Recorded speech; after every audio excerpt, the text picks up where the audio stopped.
Hello guys, मैं मनीष शर्मा आप सभी का कंसेप्ट वेव एकेडमी के ऑनलाइन प्लेटफॉर्म पर स्वागत करता हूं। तो प्यारे बच्चों, आज हम क्लास 11 या फिर बोल सकते हैं जेई मेंस के लिए, जेई एडवांस के लिए या नीट के लिए हम इनऑर्गेनिक केमिस्ट्री शुरू करने वाले हैं।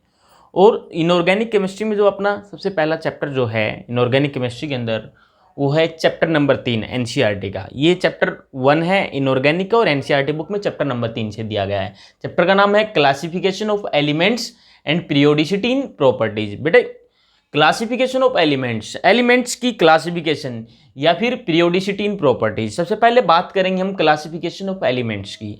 अब आप सोचते होंगे कि एलिमेंट्स जो हैं hydrogen, helium, neon, argon, krypton, sodium, potassium, सभी क्या है एलिमेंट्स हैं। अभी आज के टाइम टोटल जो मिला के 118 एलिमेंट्स अभी तक डिस्कवर हुए हैं। फर्दर डिस्कवरी चल रही है, साइंटिस्ट इस चीज़ पे काम कर रहे हैं।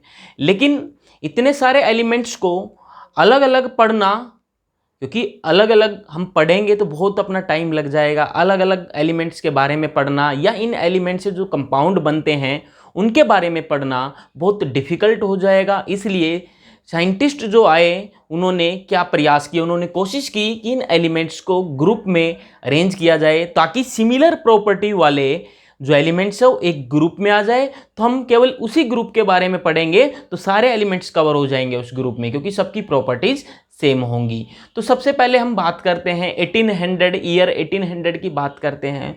उस टाइम पे 31 एलिमेंट्स नॉन एलिमेंट्स थे, इतने ही एलिमेंट्स की डिस्कवरी हुई थी। तो साइंटिस्ट ने क्या किया, इन एलिमेंट्स को अरेंज करने की कोशिश की। बहुत साइंटिस्ट आए लेकिन बहुत सारे सफल नहीं हुए। तो उनके बारे में तो यहाँ पे बिल्कुल भी हम नहीं पढ़ने वाले। जिनका जो एक्सपेरिमेंट थे या ऑब्जर्वेशंस थी जिनकी कुछ हद तक सफल हुई, उनके बारे में यहाँ पे पढ़ेंगे। कुछ हद तक मैंने बोला है। और फाइनली जो हम मॉडर्न पीरियोडिक टेबल यूज करते हैं उसके बारे में पढ़ेंगे। तो 1817 में डोबरइनर बाबा आए थे। उन्होंने अपना रूल दिया था, ठीक है। तो उस रूल के बारे में हम पढ़ेंगे, क्या उन्होंने बताया था, उन्होंने एलिमेंट्स को ग्रुप में कैसे अरेंज किया था। तो उससे पहले हम पढ़ लेते हैं कि क्लासिफिकेशन क्या होता है एलिमेंट्स का। तो क्या बोलेंगे, the arrangement of all non elements, जितने भी नॉन एलिमेंट्स हैं उनकी arrangement according to their properties, उनकी प्रॉपर्टीज के अकॉर्डिंग उनकी arrangement in such a way that, इस तरीके से कि जो एलिमेंट्स हैं सिमिलर प्रॉपर्टीज वाले, मतलब सेम प्रॉपर्टी वाले जो एलिमेंट्स हैं वो एक ग्रुप में उनको अरेंज किया जाए। ये क्या है, क्लासिफिकेशन ऑफ एलिमेंट्स है। किस तरीके से कि जितने भी एलिमेंट्स हैं जो सिमिलर प्रॉपर्टीज वाले हैं उनको एक साथ अरेंज किया जाए। इससे क्या होगा, एलिमेंट्स के बारे में, सभी एलिमेंट्स के बारे में इंडिविजुअली ना पढ़ते हुए हम ग्रुप में पढ़कर उसको आसानी से हम पढ़ सकते हैं। तो डेवलपमेंट ऑफ पीरियोडिक टेबल कैसे हुई, जो अभी फाइनल मॉडर्न पीरियोडिक टेबल जो हम पढ़ते हैं वहां तक का सफर कैसे तय हुआ, उस बारे में हम बात करने वाले हैं। तो सबसे पहले प्यारे बच्चों, डोबरइनर ट्रायड रूल की हम बात करेंगे। उन्होंने क्या किया था, डोबरइनर बाबा आए थे, उन्होंने क्या किया था, उन्होंने 3-3 एलिमेंट्स के ग्रुप बनाए थे। 3-3 एलिमेंट्स के उन्होंने ग्रुप बनाए थे। इस तरीके से उन्होंने ग्रुप बनाए कि जो मिडल वाला, जो उस 3 वाले ग्रुप में जो मिडल वाला जो एलिमेंट है उसका जो एटॉमिक वेट है, उसका एटॉमिक वेट जो है वो फर्स्ट और थर्ड वाले एलिमेंट के एटॉमिक वेट के एवरेज के नियरली या फिर उसके इक्वल आया। तो क्या बोला था उन्होंने, बात कर ली जाती है, he made groups of 3 elements, he made group of 3 elements having similar chemical property. जो 3-3 के ग्रुप बनाए उनकी सिमिलर केमिकल प्रॉपर्टी थी उन एलिमेंट्स की। तो उसको क्या बोला गया, ट्रायड बोला गया। ट्रायड का मतलब होता 3, ट्राई का मतलब 3 होता है। तो in triad atomic weight of middle element is nearly, क्या बोला गया, ये जो ट्राइड थे इनमें एटॉमिक वेट जो था मिडल एलिमेंट का वो क्या था, नियरली इक्वल था, या फिर नियरली इक्वल बोल सकते हैं, या फिर इक्वल था किसके, average atomic weight of first and third element. Clear है बेटे बात, कोई दिक्कत यहां तक किसी को। तो बेटे एक चीज आप करना, इसका स्क्रीनशॉट ले लेना और आपको नोट्स बनाते हुए चलना है आपके। जो हम यहां पढ़ने वाले हैं हम पूरा कवर करेंगे, जो भी जेई मेंस का सिलेबस है, जेई एडवांस का सिलेबस है या नीट का और क्लास 11 का जो सिलेबस है, तो पूरा हम कवर करते हुए चलेंगे। आपको इसके अलावा कुछ भी पढ़ने की जरूरत नहीं है। हम चैप्टर जैसे ही हम आगे बढ़ेंगे हम चैप्टर की आपको वर्कशीट देंगे। जैसे अभी आज हम डोबरइनर ट्रायड रूल हम पढ़ेंगे तो इसकी वर्कशीट मैं आपको दूंगा। मैं डिस्क्रिप्शन में अपना व्हाट्सएप नंबर डाल दूंगा, जिसको भी वर्कशीट की ज़रूरत है, जो मेहनत करने वाला बच्चा है वो मेरे को मैसेज करना और मैं उसको इसकी वर्कशीट दूंगा। हम थोड़ा थोड़ा करके बिल्कुल लास्ट तक जाएंगे और बहुत अच्छे से तैयारी करेंगे। तो हम क्या बात कर रहे थे डोबर इनर ट्रायड रूल में कि उन्होंने 3-3 एलिमेंट्स के ग्रुप बनाए। इस तरीके से ग्रुप वो बने कि मिडल वाला जो एलिमेंट था उसका atomic weight first and third वाले के एवरेज एटॉमिक वेट के नियरली इक्वल था या फिर इक्वल था कुछ केसेज में। तो बात कर ली जाती है, ऐसे कुछ एग्जांपल हम यहाँ पे हमने यहाँ पे कुछ एग्जांपल लिखे हैं जो डोबर्नियर ट्राइड ने रूल में आते हैं, जो डोबर्नियर ने ट्राइड में अरेंज किया था। सबसे पहला था जैसे क्लोरीन, ब्रोमीन और आयोडीन, ये तीनों की प्रॉपर्टीज, केमिकल प्रॉपर्टीज सिमिलर थी, तो इनको एक ट्राइड में उन्होंने लगाया। तो क्लोरीन का एटॉमिक वेट जो है 35.5 है, ब्रोमीन का 80 और आयोडीन का 127। इस तरीके से अरेंज किया गया कि जो मिडल वाला इस ट्राइड में मिडल में ब्रोमीन है, क्या है ब्रोमीन, तो ब्रोमीन का जो एटॉमिक वेट होगा वो फर्स्ट और थर्ड वाले के एटॉमिक वेट का एवरेज होगा, नियरली उसके इक्वल होगा या फिर इक्वल, देखते हैं क्या होगा। तो हमने एवरेज निकाला फर्स्ट और थर्ड का, दोनों को ऐड किया 2 से डिवाइड, क्योंकि दो ही एलिमेंट हैं फर्स्ट और थर्ड। एवरेज निकालने के लिए हम 2 से डिवाइड करते हैं, कितना आया 81.2।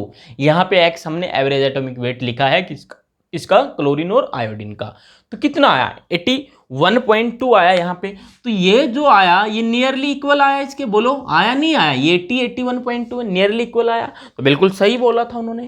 उसके बाद अगला जो ट्राइड है वो है कैल्शियम, स्ट्रोंटियम, बेरियम। कैल्शियम का एटॉमिक वेट 40 है, स्ट्रोंटियम का 87.5 है एंड बेरियम का 137 है। तो यहाँ पे जब हमने एवरेज निकाला कैल्शियम और बेरियम के एटॉमिक वेट का तो वो आया 88.5, कितना आया 88.5, और स्ट्रोंटियम का जो एटॉमिक वेट था वो 87.5 था। तो ये जो एटॉमिक एवरेज आया ये नियरली इसके इक्वल आया, तो बिल्कुल सही बना था ये ट्राइड भी। अब बात कर ली जाती है तीसरे ट्राइड की, लिथियम, सोडियम और पोटेशियम की। लिथियम का एटॉमिक वेट 7 होता है, सोडियम का 23 और पोटेशियम का 39। अब जब हमने लिथियम और पोटेशियम के एटॉमिक वेट का हमने एवरेज फाइंड किया तो वो कितना आया 23 आया, और हमने क्या पाया कि सोडियम का एटॉमिक वेट भी 23 है। इस केस में जो एवरेज आया वो बिल्कुल इक्वल आया इसके। तो ऐसे बहुत सारे और भी ट्राइड्स उन्होंने बनाए, बुक में इतने ही मेंशन होंगे, ज़्यादा मेंशन नहीं है, तो आपको ये नोट करना है अच्छे से। और जो एग्जांपल है पोटेशियम, रुबिडियम, सीजियम, ये एक ट्राइड था, और फोस्फोरस, आर्जेनिक, एंटीमनी, ये एक को ट्राइड था। उसके बाद सल्फर, सिलेनियम, टेलेनियम, ये एक को ट्राइड था।